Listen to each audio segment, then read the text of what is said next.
সরকারের স্বরাষ্ট্র দপ্তর কোথায়? সরকার এই ব্যাপারে কোনো পদক্ষেপ দিচ্ছেন না। এটা তো বিরাট এক অন্যায়। কোত্থেকে এই রাষ্ট্রীয় অপরাধ করা হচ্ছে যে পার্শ্ববর্তী দেশের লোক জোর করে ঢুকিয়ে দিতে চান বাংলাদেশে?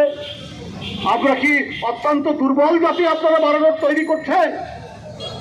এটা কি একটা মুক্তিযুদ্ধ হওয়া একটা জাতি, ৩০ লক্ষ জীবন দেওয়া একটা জাতি, ১,৫০০ শিশু বাচ্চা তরুণের জীবন দেওয়া একটা জাতি, সেই জাতিতে পার্শ্ববর্তী দেশ তার ইচ্ছা মতো লোক ঢুকাবেন বিভিন্ন সীমান্ত দিয়ে, আর আপনারা নিশ্চুপ, আপনারা টু শব্দ করছেন না। এর কারণ কি?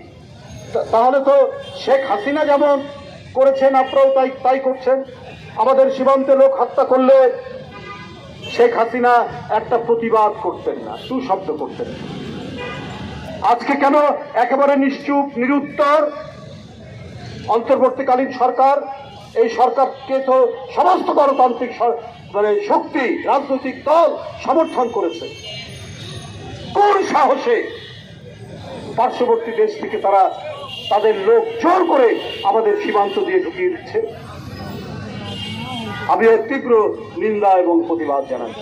আজকে উৎসবের দিন, বৌদ্ধ পূর্ণিমা, মহামতি গৌতম বুদ্ধের